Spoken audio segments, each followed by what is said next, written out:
안녕하십니까. 저는 손께받은 마다가스카르 의료 선교사 이재훈입니다. 많은 사람들이 생각할 때 선교사가 된다고 하는 사람들은 믿음이 되게 좋고 훌륭해서 그렇게 되는가 보다 이렇게 생각할 수 있는데 저는 그 반대였습니다.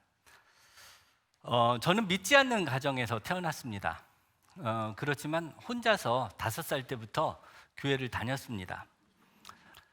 중학교 1학년 때 성경책을 읽다가 사도행전 16장 31절에서 주 예수를 믿으라 그리하면 너와 내 집이 구원을 얻으리라 이 말을 발견했습니다. 그래서 하나님께 따졌습니다. 하나님, 내가 주 예수를 믿는데 왜 우리 집은 구원을 못 받습니까? 그때 소리가 들렸습니다. 너의 믿음이 가짜니까 그렇다. 아니, 제가 왜 가짜예요? 이렇게 전도도 열심히 하고 이렇게 성경도 열심히 읽고 그러는데 왜 가짜예요? 그런데 제가 가짜라고 따질 때부터 제가 진짜 가짜인 것을 알게 됐습니다. 제가 잘한 것들은 모두 다 하나님께 잘한 것이 아니고 사람에게 잘 보이려고 잘했습니다. 내 내면에는 나의 욕심을 채우기 위한 욕망이 있었습니다. 가식과 위선과 그런 것들이 확연했습니다. 그래서 제가 진짜 가짜인 것을 알게 됐습니다. 진짜 가짜인 걸 알게 되니까 겁이 덜컥 났습니다. 가족 구원을 못하는 거는 고사하고 내 자신이 지옥에 갈 거가 너무나 겁이 났습니다. 그래서 하나님께 2판 4판 한번 걸어보기로 했습니다. 하나님, 내가 아프리카의 선교사가 될 테니까 나를 진짜로 여겨주세요. 그렇게 말했습니다. 고등학교를 졸업하고 무슨 선교사가 될까 하다가 의료 선교사가 되기로 했습니다. 고등학교 졸업하고 서울의 안암동에 있는 기숙사에서 살게 되었습니다. 처음 서울에 올라오고 나니까 아는 사람도 없고 어느 교회를 가야 될지 몰랐습니다. 그런데 듣기로 저희 어렸을 때 주일학교 전도사님이었던 분이 인천 백운역에 교회를 개척하셨다는 소리를 들었습니다. 그래서 인천 백운역에 갔습니다. 처음으로 전철을 타고 갔습니다. 2시간 걸렸습니다. 다시는 여기에 안 오리라. 이렇게 나는 바쁜 의대생이니까 열심히 공부를 해야 되겠다. 기숙사에서 제일 가까운 교회를 후딱 갔다 와야 되겠다. 이렇게 생각을 했습니다. 그 순간에 제 마음속에 아니, 아프리카에서 선교사 하겠다는 놈이 이 좁은 땅덩어리에서 개척교회 섬기는 것도 못한다고 그러느냐? 그런 소리가 들리는 것 같았습니다. 그래서 결혼하고 셋 날 때까지 그 교회를 다녔습니다. 의대를 다니는 동안에 평생 동지를 만났습니다. 하나님, 제가 선교사로 나가고 싶은데 결혼을 하고 가는 게 좋을까요? 안 하고 가는 게 좋을까요? 하라고 하신 것 같습니다. 그런데 저희 아내는 결혼의 유일한 조건이 하나님을 위해서 죽을 수 있는 남자였습니다. 그래가지고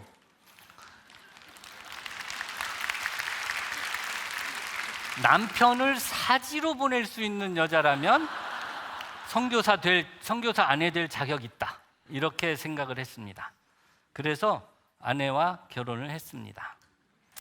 하나님께서는 또 사람들뿐만 아니라 경험을 통해서 제가 선교사가 될 수 있도록 준비를 해주셨습니다. 제가 처음 의사가 되어서 경북 예천군 호랑이가 운다는 뜻을 가진 호명면에서 공중보건의를 했습니다. 아주 환자가 얼마 안 오는 그런 동네였습니다. 아침에 면사무소 있는 대로 차가 나오면 밤에 들어갈 때 차가 한 번 있기 때문에 바쁘신 그 농부들께서 시간이 없어서 보건지소를 이용하지 않았습니다. 그래서 제가 이동진료를 했습니다.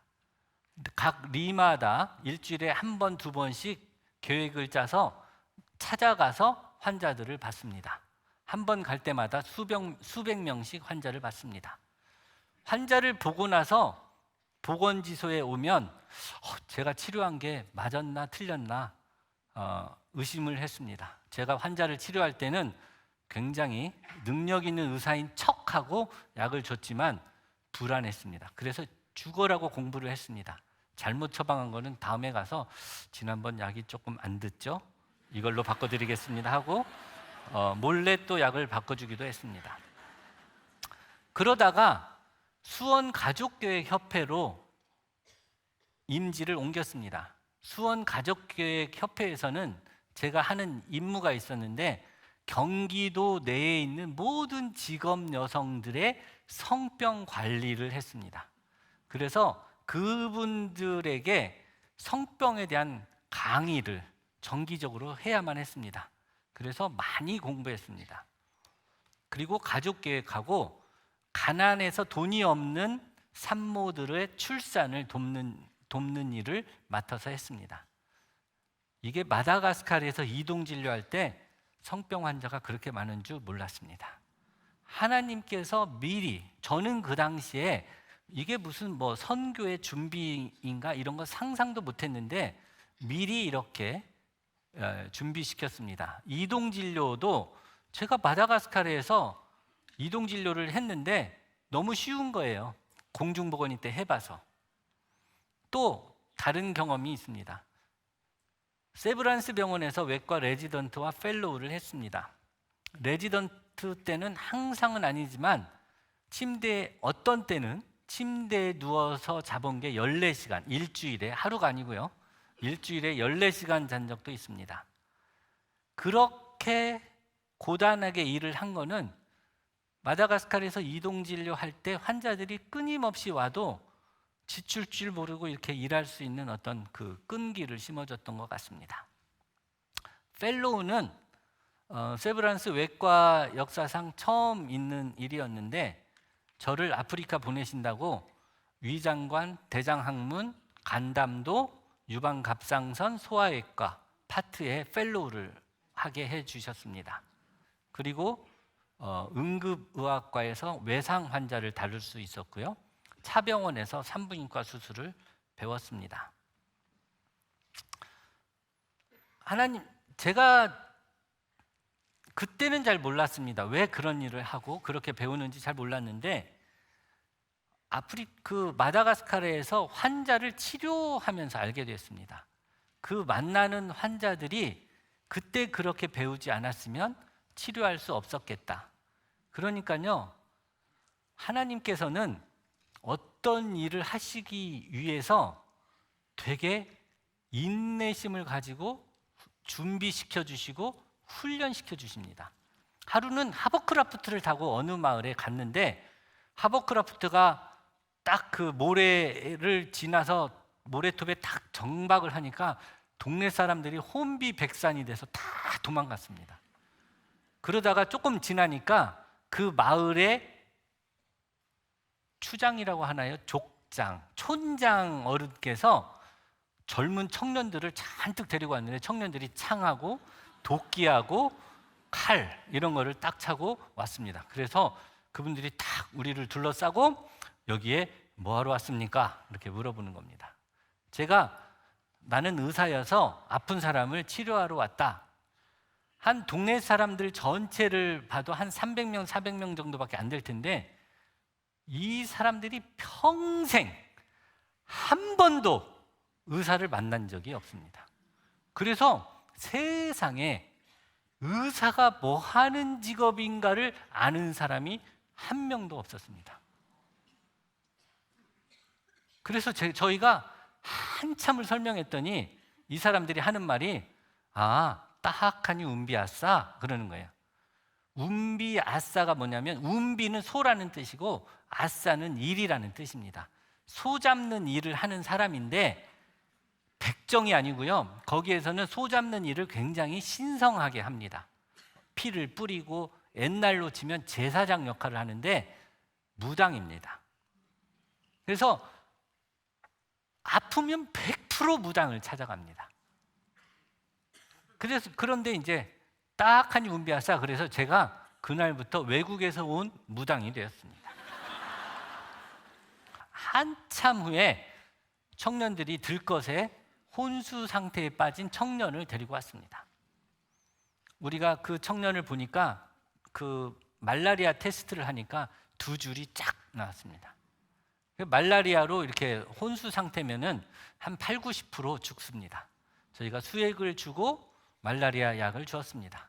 그 다음에 온 애는 한 4살, 5살 정도 된 남자아이인데 애가 설사를 너무 해서 거의 쇼크에 빠진 상태로 쭉 늘어져서 왔습니다. 그 마을에서 설사가 그렇게 되면 하루 이틀 만에 죽습니다.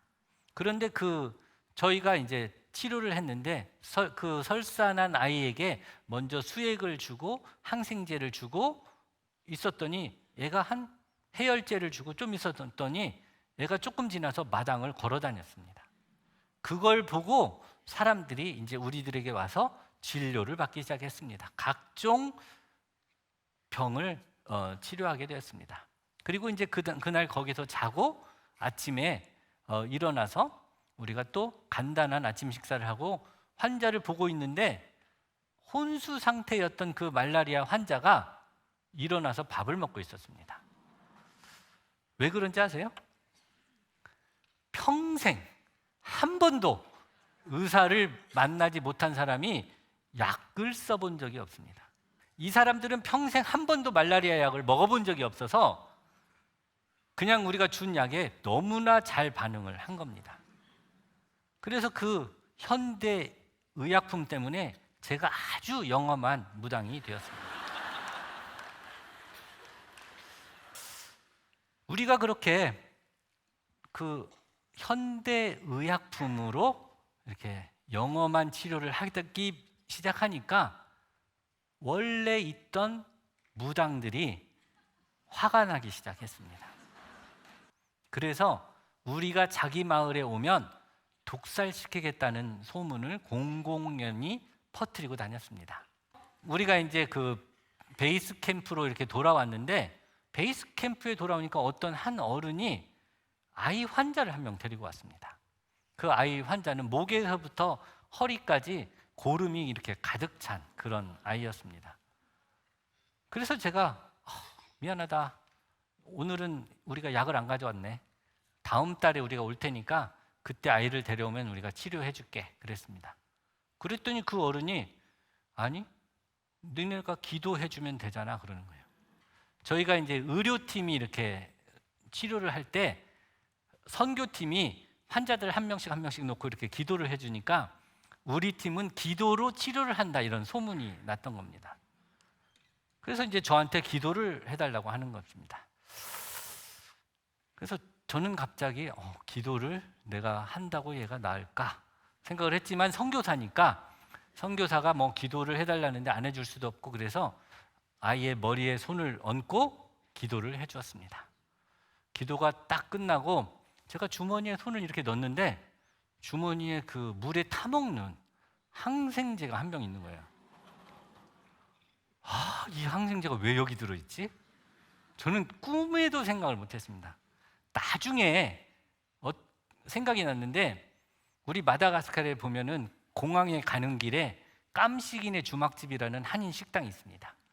그 집 아저씨가 자기네 막내딸이 편도선이 부어서 많이 아프다고 그래서 전화를 했습니다. 그래서 제가 그러면 내일 아침에 어차피 공항 가는 길이니까 가다가 약을 주고 갈 테니까 기다리세요 했는데 제가 깜빡 잊고 주머니에 약만 넣고 왔던 것입니다.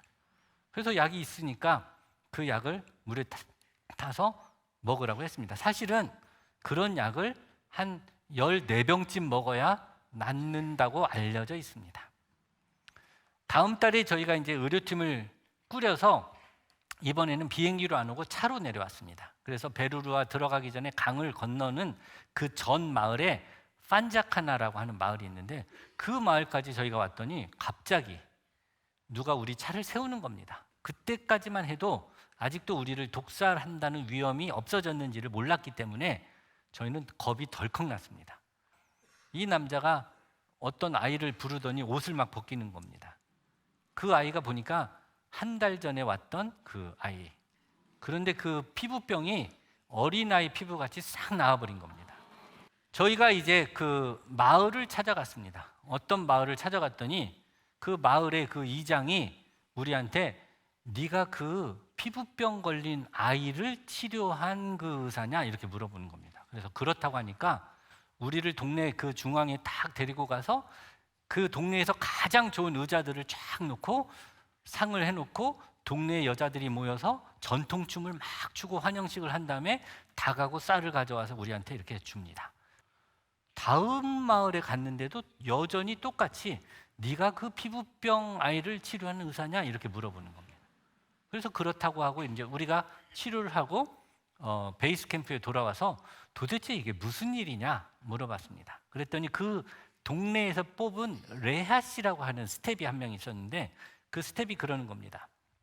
이 아이가 피부병이 걸린 지 3년이 됐는데 베르루아의 온 무당이라는 무당은 다 찾아가서 치료를 해봤지만 안 됐다는 겁니다. 그런데 내가 기도하고 난 다음 날부터 낫기 시작하더니 이렇게 나았다는 겁니다. 그래서 닥터리가 아주 영험해서 이 동네 무당들이 우리를 독살하기로 했는데 저 사람을 잘못했다가는 자기가 저주를 받을지 모르겠다 이렇게 생각을 해서 우리를 감히 독살하지 못했다는 겁니다. 어느 날 저희가 또 환자를 치료하는데 그 베르루아 지역에서 가장 센 무당이 저희를 찾아왔습니다. 그런데 특별히 이 무당은 그 베르루아의 옛날에는 다 그 나름대로 왕이라고 부르는 판자카라고 하는 그 왕이라고 부르는 사람들이 있었는데 그 왕족의 종묘가 있는 곳에서 무당을 하는 사람입니다. 이 사람이 오니까 동네 사람들과 이런 사람들이 다 일어나서 예를 표하는 겁니다. 그런데 그 사람이 왜 왔냐면 양쪽에 탈장이 있어서 옵니다. 아무리 아무리 영험한 무당이라도 이런 그 수술을 해야 되는 그런 병은 치료할 수가 없습니다. 국소 마취로 수술을 하니까 가끔은 따끔거리고 아프기도 할 텐데 이 무당은 수술이 끝나는 동안 정말 꿈쩍도 안 했습니다. 수술이 끝나고 저희가 이제 수술받은 환자에게만, 그냥 일반 진료받은 사람들은 그 사형리 같은 쪽보금을 주고 수술받은 사람한테는 성경책을 주고 있었습니다. 무당도 수술을 받았기 때문에 성경책을 주는데 아까 그 사진 좀 보여주세요. 무당이 성경책을 봤더니 손을 사시나무 떨듯이 떠는 겁니다. 그래서 이게 무슨 일인가 이렇게 물어봤더니 이 무당이 갑자기 내가 지금부터는 우디가시로 약을 만들지 않겠다. 보통 무당이 이제 사람들이 아프면 약을 주잖아요. 그 약을 만들지 않겠다고 하는 것입니다. 시키지도 않았는데. 그런데 한 가지 물어보는 겁니다. 내가 정기적으로 그 마을에 제사를 지내는데 내가 그 제사를 지내도 되냐 안 되냐 이렇게 말을 하는 겁니다. 같이 갔던 그 전도팀의 말라가시 목사님이 이렇게 말을 했습니다. 당신이 지금 이 사랑하는 여인이 있지 않냐? 예, 있습니다. 당신이 이 여인을 사랑하는데 이 여인이 당신 말고 다른 남자를 사랑하면 어떻겠느냐? 무당의 눈빛이 바뀌었습니다. 창조주 하나님이 당신을 사랑하는데 당신이 창조주 하나님 말고 다른 신을 섬기면 어떻겠느냐? 그러니까 무당이 한참 있다가 알겠습니다 하고 일어나서 아내 손을 잡고 갔습니다. 몇 년 후에 오랜만에 저희가 베르루아에 다시 갔는데 동네 사람들이 저한테 와서 그러는 겁니다. 무당이 닥터리 엄청 찾아다녔어. 왜? 저는 또 무당이 재발해서 화나서 저를 찾는 줄 알고 왜? 그랬더니 무당이 성경책 있으면 좀 더 달래. 그래서 제가 이제 마프에 전화를 걸어서 한 박스 20권 들어있는 성경책을 이렇게 달라고 했습니다. 저희가 현대의학의 도움으로 수많은 환자들을 치료했습니다. 이러한 모든 그 환자들을 치료할 때 정말 하나님의 인도하심과 도우심이 있었다고 생각을 했습니다. 제가 특별한 훈련을 받게 하신 이유는 그 환자들의 기도와 고통 소리를 들으신 하나님이 그 환자들과 그 장소에서 딱 그 시간에 만나게 해서 치료받게 해주신 줄로 이렇게 믿습니다.